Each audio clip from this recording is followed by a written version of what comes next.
Welcome back to the deep dive. We are jumping straight into the source material today, focusing entirely on those high-stakes European World Cup qualifiers set for Sunday, October 12th, 2025. Yeah, it's a really interesting set of matches lined up. And looking at the insights from the goal prediction stack you shared, it feels like, well, the headline isn't really the group tables this time around. No, not primarily. Our mission today is really to cut through that surface-level stuff.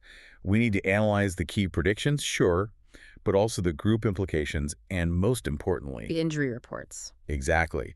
Those reports could absolutely swing the outcomes.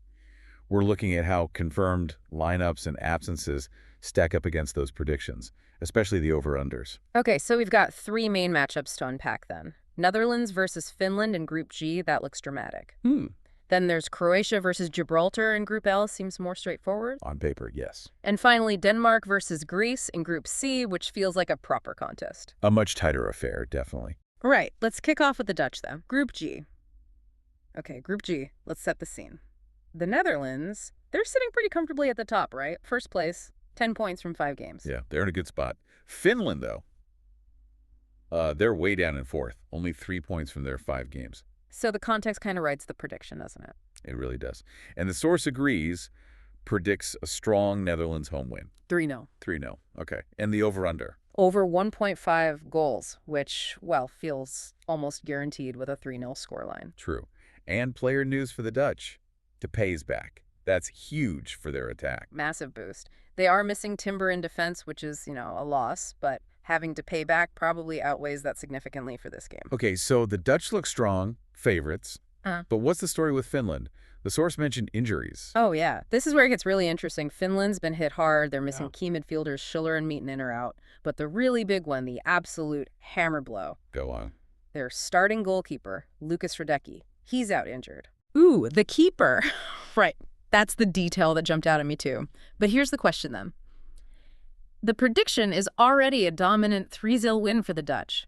How much does losing your number one keeper actually affect that? That's a great point. Like, aren't the Netherlands likely to score 3 anyway against this Finland side, regardless of who's between the posts? Well, yes and no. Yeah. It's not just about the raw skill difference, though that's obviously huge. It gets into risk and team psychology. Losing an outfield player is one thing. Losing your starting goalie. Yeah. That sends ripples through the whole squad's confidence. I see. So you're asking a backup keeper to step into a really high-pressure game away from home against a Dutch attack that now has Depay back. The whole defensive mindset shifts. I guess from, can we possibly keep a clean sheet, to, okay, how do we limit the damage here? Right, damage control mode. Exactly. So that 3-0 prediction, it suddenly feels much more solid, maybe even a bit conservative, you could argue. That one crucial absence, the keeper, it really shores up the predicted scoreline and that goal difference for the favorite. Okay, let's shift gears now. Group L. And this one looks like a total mismatch, doesn't it? Croatia, first place, perfect record so far, 6 points from 2 games. Yep, and they're up against Gibraltar, who are rock bottom, 4th place, 0 points from their 2 games. So no surprises in the prediction here, I guess. None at all. The source pegs this as potentially the highest score of the day. A big Croatia home win, 4-0 predicted. Wow, 4-0. And the over-under must be higher, too. It is. Set it over 2.5 goals. It suggests, huge confidence that Croatia will just overwhelm them. Which they absolutely should. But injuries again. The theme continues. It does. Even the heavy favorites aren't immune. Croatia's actually dealing with quite a few absences, especially in midfield depth. Stanisic is out injured, Faroe and Sucic too. Okay. And the really critical one, Mateo Kovacic, is unavailable. He's had surgery. Kovacic, wow, okay. That's not just depth, that's core first team. Absolutely. A massive drain on their midfield engine, their stability, how they transition the ball. So losing Kovacic, that's like taking the engine out of the Ferrari, isn't it? Yeah, good analogy. Can they realistically hit that 4-0 prediction without that drive and creativity from the middle? It's a fair question, but the answer is probably yes. And the reason is basically one man. Let me guess. Modric. Luka Modric. Exactly. He's confirmed as starting, and his presence, especially in this specific matchup against Gibraltar, largely compensates for Kovacic's absence. How so? They're different players. They are. Kovacic gives you that powerful drive, that verticality.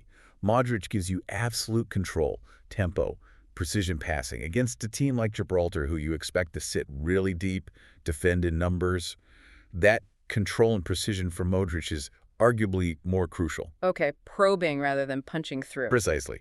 He'll dictate the play, keep the possession ticking over, unlock the defense patiently, and while Gibraltar, to their credit, have a full squad available, Scanlon's leading their line. It doesn't really matter. Honestly, the sheer golfing quality means Gibraltar's full strength is kind of neutralized just by Modric being on the pitch for Croatia. That 4-0 still looks very achievable for them. Right, let's move from those potential blowouts to Group C, Denmark versus Greece. This feels much more competitive. Definitely. Denmark are top with 7 points from 3 games, but Greece are right in the mix, third place with 3 points from 3 games. Every point counts here. And the prediction reflects that closeness. It does, yeah. It's a much narrower result predicted here compared to the other games we've discussed. The source has it as a Denmark home win, but only 2-1. 2-1, okay. Still a Danish win, but tight. Over-under. Over 1.5 goals. That 2-1 scoreline itself suggests both teams are expected to score, right? Points towards a proper contest. Yeah, indicates Greece are expected to pose a threat. Now, fitness-wise, this one's interesting because it's kind of the opposite situation in some ways. How do you mean? Denmark apparently have a fully fit squad, everyone available. Ah, okay. That's a luxury. But Greece, they've got problems, especially at the back. They're missing Retsons and Kyriakopoulos, both defenders, both injured. Right. Key defensive absences for Greece. Though they do have Ioannidis, their main striker, available. Okay, so let's connect those dots. Denmark, full strength. Greece, missing key defenders.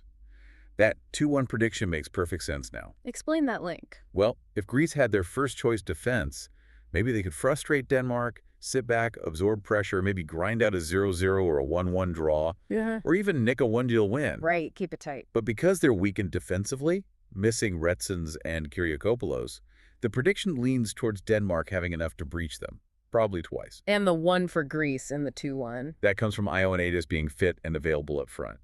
It suggests Greece still carry enough attacking threat to get a goal back themselves. Gotcha. So the injuries directly shape that predicted margin. It turns what could be a stalemate into a narrow win for the favorite. Exactly. It's a great example of how specific absences, particularly defensive ones, influence the expected scoreline. Okay, let's broaden out slightly.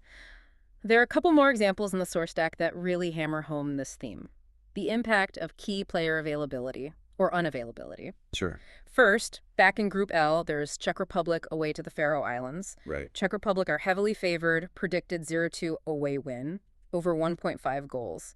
But they're missing Patrick Schick, their main goal scorer. Yeah, Schick's out injured. That's a significant absence for their attack. He's their clinical finisher. So how does the 0-2 prediction still hold up without him? Well, the key here is who is available. Tomáš Souček is confirmed as starting. And against a team like the Faroes, who will likely defend deep, be very organized, the game often becomes about physicality, set pieces, grinding out a result. Souček's territory. Exactly. His physical presence, his defensive work rate, and crucially, his massive threat from set pieces. It provides a different route to goal. It ensures they can still likely get those 2 goals, even without Schick's penalty box instincts.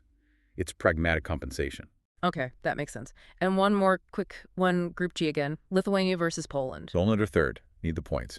Predicted to win 0-2 away, under 3.5 goals this time. Right. And they're missing someone too. Przemysław Frankowski, their winger. He's out injured. Adds width and crossing ability, which is a loss. But they're still expected to win comfortably 0-2. Why? Lewandowski. Ah, simple as that. Pretty much. When Robert Lewandowski plays, especially against teams likely to defend deep, his presence just pulls defenders towards him. It creates space and opportunities for others, even if the usual wide threat isn't there. Defenses have to collapse centrally to deal with him, and that changes the whole dynamic. The prediction holding at 0-2 basically says Lewandowski's gravity is enough to cover for Frankowski's absence in this particular game. And we see similar things elsewhere. Scotland missing Hickey, but predicted 3-0 over Belarus. Yeah, McTominay available for Scotland, providing that midfield stability. It's a consistent pattern across these qualifiers. The big names who are fit are often masking the gaps left by those who aren't. Hashtag tag outro. So wrapping this all up then, what's the big picture for Sunday's games based on these sources?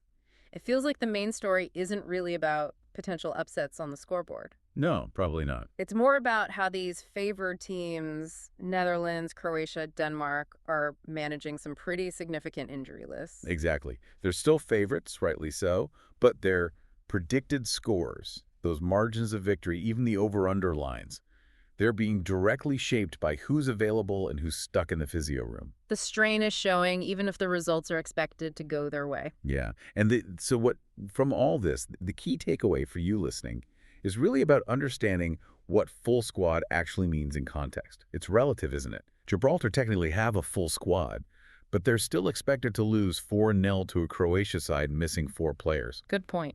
Because the impact of losing one absolute crucial player like Kovacic for Croatia or Hrdecki for Finland is just far, far more significant than the total number of bodies available, especially when comparing teams of vastly different quality. Knowing which specific star players are injured, that's often the most powerful pieces of information you can have heading into these games. That idea of relative squad strength and the impact of key individuals, that's the perfect place to leave it. Which brings us to our final thought for you to chew on. Considering everything we've discussed, which predicted over-under total feels most vulnerable because of these injuries? Interesting question. Is it that aggressive 4-0 for Croatia over 2.5 goals? Can Modric truly guarantee that level of dominance without Kovacic driving things? Or is the tighter 2-1 for Denmark over 1.5 goals actually the safer bet, precisely because Greece's defensive injuries make Danish goals more likely, while Ioannidis ensures Greece remain a threat? Which prediction is more likely to be blown open or maybe even undercut by who's actually lining up on Sunday? Something to ponder as the matches get underway. We'll see you next time on The Deep Dive.